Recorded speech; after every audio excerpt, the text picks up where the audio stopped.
corazón.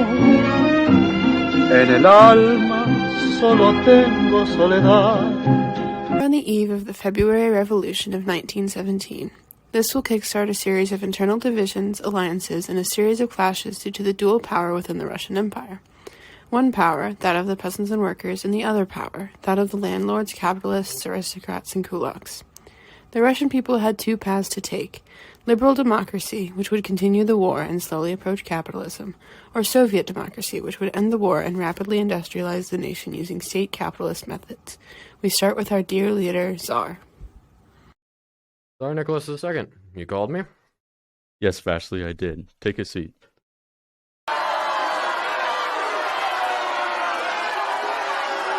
My father would have slaughtered all these uppity peasants and workers in a heartbeat.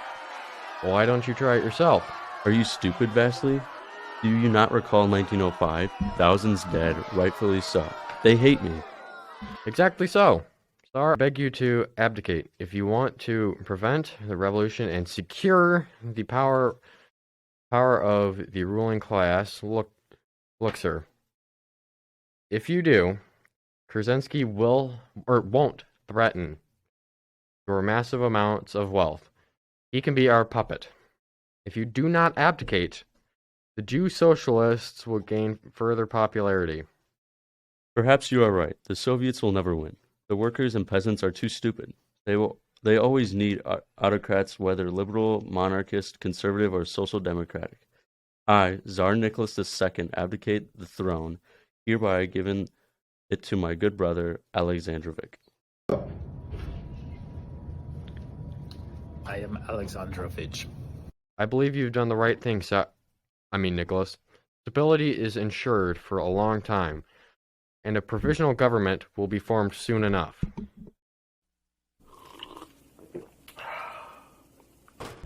Guys, comrades, Kornilowitz. Well, calm down, Trotsky. What is it?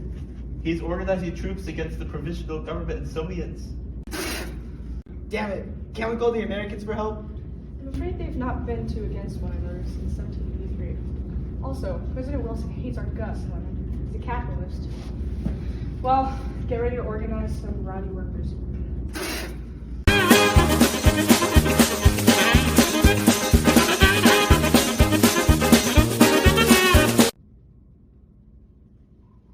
Is this you? Are you tired of your boss stealing your profits?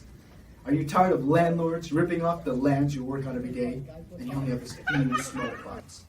Well, my comrade, do I have a solution for your problems? Go! I used to be a sucker, believing in the notion of capitalism, that it's okay for my boss to earn more money than me, even if I work harder than he does. Until I tried communism. Now, I'm totally ripped and beat capitalists, landlords, and word I cannot say, politicians every day.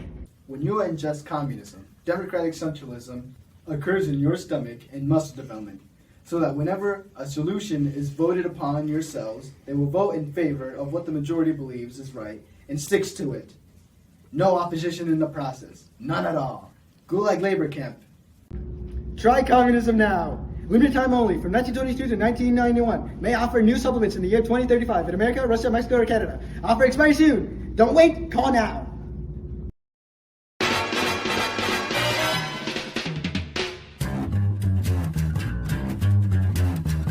I think it's time to blow this scene.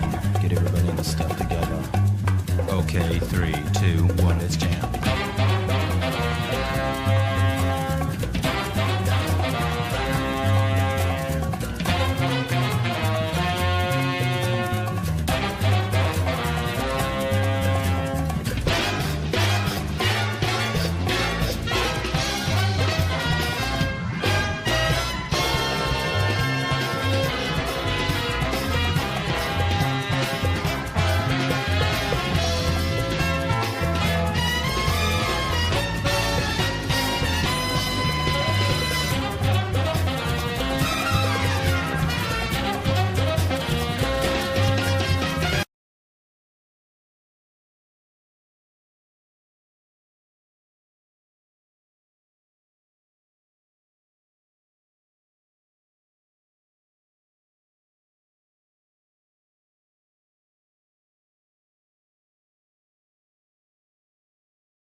revolutionaries and Mensheviks suddenly and completely sank to the petty bourgeois theory of reconciliation of the classes by the state.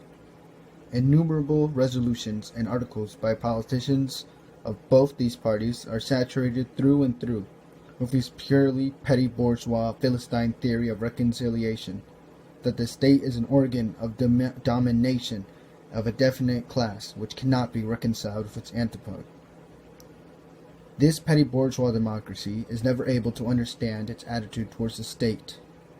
The theory of class struggle was not created by Marx, but by the bourgeoisie before Marx, and is, generally speaking, acceptable to the bourgeoisie. He who recognizes only the class struggle is not yet a Marxist. He may find out not to have gone beyond the boundaries of bourgeois reasoning in politics. To limit Marxism to the teachings of the class struggle means to curtail Marxism, to distort it, to reduce it to something which is acceptable to the bourgeoisie. Further, the substance of the teachings of Marx about the state assimilated only by one who understands the dictatorship of a single class. Lenin, you silly buffoon, I will not let you damn Marxist socialists be in power. We will not have a dictatorship, and especially no proletarian dictatorship. The workers have spoken, and so have the soldiers. They want freedom. They want peace, land, and bread.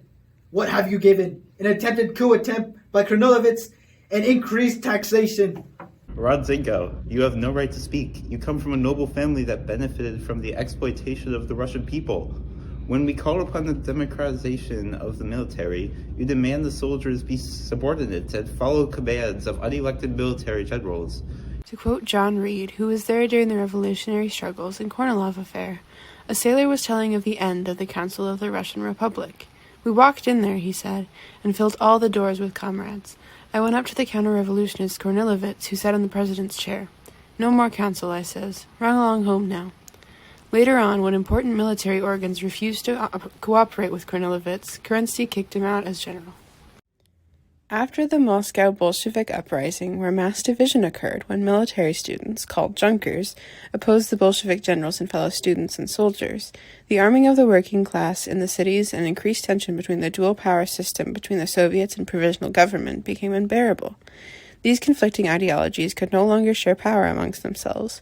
So, during the last stages of the revolution, the Bolshevik-influenced workers stormed the Winter Palace, forcing the total erasure of Tsarist rule and aristocracy, in favor of total state power in the hands of the communist Bolsheviks. So this is it? We have state power. No, the revolution is complete when the state is abolished. Much wiser since my goodbye to you. I've traveled the world to learn I must return from Russia with love. I've seen places, faces, and smiled for a moment, but oh, you haunted me so. Still my tongue-tied young pride would not let my love for you show.